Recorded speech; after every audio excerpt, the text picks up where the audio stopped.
جو اس بات کی پرواہ کیے بغیر کہ انہیں اسکول سے دیر ہو رہی ہے آپس میں باتوں میں مصروف تھے۔ اس کے ٹوکنے پر وہ دونوں دوبارہ ناشتے کی طرف متوجہ ہو گئے، بس اور نہیں۔ ارسل نے 2-3 گھونٹ لینے کے بعد گلاس پرے ہٹاتے ہوئے کہا تو وہ اس کو پچکارتے ہوئے بولی، ارے میرا شہزادہ دودھ نہیں پیے گا تو بڑا کیسے ہوگا، اس لیے میری جان یہ پورا گلاس ختم کرنا ہے۔ اس نے جھک کر ارسل کے گلابی گال چوم لیے۔ خالہ بھانجے کے درمیان محبت کے اس مظاہرے کو ارسل کے ساتھ والی کرسی پر بیٹھے 3.5 سالہ شاہ آفریدی نے بہت حسرت بھری نظروں سے دیکھا۔ 8 ماہ ہو گئے تھے سجل کو اس حویلی میں آئے ہوئے، اور ان 8 ماہ میں کبھی ایک بار بھی اس نے شاہ نیل سے اس طرح پیار نہیں کیا تھا جس طرح وہ شہان، زرش یا پھر ارسل سے کرتی تھی۔ اگرچہ اس عرصے میں وہ حویلی کے ماحول میں اچھی طرح ایڈجسٹ ہو چکی تھی۔ گھر کے سارے کام وہ اپنی نگرانی میں کرواتی، بچوں کے سارے کام وہ اپنے ہاتھوں سے انجام دیتی تھی۔ ان کا ناشتہ کھانا، انہیں تیار کر کے اسکول بھیجنا، ان کا ہوم ورک کرانا، یہ سارے کام وہ خود کرتی تھی۔ البتہ شاہ نیل کے سارے کام اب بھی ریشم ہی کرتی تھی۔ اس کے کپڑے تبدیل کرنا، اس کو کھانا کھلانا، اس کا ہوم ورک بھی ریشم ہی کرواتی تھی۔ وہ میٹرک پاس تھی۔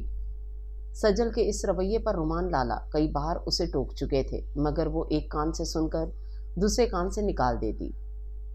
شاہ نیل اس کے رویے کے سرد پن کو محسوس کر کے کئی بار بہانے سے رونے لگتا تھا۔ اب بھی ایسا ہی ہوا تھا۔ اسے ارسل سے اس طرح پیار کرتے دیکھ کر شاہ نیل کی آنکھیں آنسوؤں سے بھر گئی تھیں۔ اپنے بیٹے کا حسرت بھری نگاہوں سے سجل اور ارسل کی جانب دیکھنا اور پھر اس کی آنکھوں میں آنسوؤں کا جمع ہونا زیان آفریدی سے چھپا نہ رہا۔ ریشم، تم میرے لیے پراٹھا اور آملیٹ بنا کر لے آؤ، اسے ناشتہ میں کرواتا ہوں۔ اس نے شاہ نیل کو ناشتہ کراتی ریشم سے کہا، جس پر وہ اٹھ کر کچن میں چلی گئی تو وہ اپنی کرسی سے اٹھ کر شاہ نیل کے برابر والی کرسی پر آ گیا۔ اپنے اندر اٹھتے غصے کو دباتے وہ شاہ نیل کو ناشتہ کرانے لگا۔ پچھلے 8 ماہ سے وہ بچوں کے کمرے میں سو رہی تھی۔ اسے سامنے پا کر زیان آفریدی کے چہرے پر چھانے والی بیزاری اور ناگواری کے سائے اس سے پوشیدہ نہ تھے۔ بہت عرصے سے وہ اپنی ذات کا رد کیا جانا برداشت کر رہا تھا، مگر اپنے بیٹے کا نظر انداز ہونا اس سے برداشت نہ ہوا۔ تو جب وہ بچوں کے اسکول جانے کے بعد ان کے کمرے میں آ کر بکھری چیزیں سمیٹ رہی تھی تو وہ اس کے پیچھے ہی چلا آیا تھا۔ تمہاری جو بھی دشمنی ہے نا، وہ میرے ساتھ ہے۔ اپنی اس نفرت اور دشمنی کا دائرہ میرے تک ہی محدود رکھو تو بہتر ہے۔ اس کی لپیٹ میں میرے بیٹے کو مت گھسیٹو، ورنہ بہت پچھتاؤ گی۔ انگلی اٹھا کر وارننگ دینے والے انداز میں دانت پیستے اس نے اپنی بات مکمل کی اور جانے کو واپس مڑا، مگر ابھی وہ دروازے کے پاس ہی پہنچا تھا جب اسے سجل آفریدی کی غصے بھری آواز سنائی دی، ورنہ کیا کر لو گے تم؟ زیان کا دھمکی دینے والا انداز اس کو گویا آگ لگا گیا تھا۔ وہ ان لہجوں کی کہاں عادی تھی جو برداشت کرتی بہت بدتمیزی سے اس سے مخاطب ہوئی تھی، مگر اس کا یہ چیلنجنگ اور گستاخانہ لہجہ زیان آفریدی پر اس طرح اثر کرے گا اسے ہرگز اندازہ نہ تھا۔ وہ دروازے پر کھڑا گردن موڑے کچھ پل اسے دیکھتا رہا، جو آنکھوں میں نفرت کے سارے رنگ لیے اسے دیکھ رہی تھی۔ پھر اچانک نہ جانے اس کے دل میں کیا آیا کہ اس کے لب مسکرا اٹھے، اور اسی طرح مسکراتے ہوئے اس نے کمرے کا دروازہ نہ صرف بند کیا بلکہ اندر سے لاک بھی کر دیا۔ اسے دروازہ لاک کرتے اور پھر اپنی جانب بڑھتے دیکھ کر سجل آفریدی کے 14 طبق روشن ہو گئے۔ دیکھو، میرے قریب مت آنا، ہاتھ مت لگانا مجھے۔ وہ ایک ایک قدم اٹھاتا اس کی جانب بڑھ رہا تھا جب اس نے اپنی اڑی رنگت اور ساتھ چھوڑتے حواسوں کو سمیٹ کر بالکل زیان والے انداز میں انگلی اٹھا کر اسے وارن کرتے ہوئے کہا، اور ساتھ ہی ادھر ادھر دیکھتے ہوئے اپنے بچاؤ کی کوئی صورت تلاش کرنے لگی تھی۔ اسی اثنا میں اس کی نظر شاہان کے بیٹ کے ساتھ پڑے اس کے بیٹ پر گئی، اور اگلے لمحے اس نے وہ بیٹ پکڑ کر پورے زور سے زیان کی طرف اچھالا، اور پھر یہ دیکھے بغیر کہ وہ بیٹ زیان آفریدی کو کہاں لگا، وہ شاہان کے بیٹ کو پھلانگتے ہوئے واش روم میں بند ہو چکی تھی۔ باہر کھڑا زیان اپنے کندھے کو سہلاتے ہوئے غصے اور بے بسی سے واش روم کے بند دروازے کو ٹھوکر مار کر رہ گیا۔ پھر سارا دن اس کا موڈ آف ہی رہا، مگر رات کو جو ہی وہ ڈائننگ ہال میں داخل ہوا، سامنے کا منظر دیکھ کر اس کا سارا غصہ جاتا رہا، کیونکہ سامنے ہی وہ دشمن جاں ارسل اور شاہ نیل کو کھانا کھلا رہی تھی۔ ارسل اس کے دائیں طرف اور شاہ نیل بائیں طرف بیٹھا تھا۔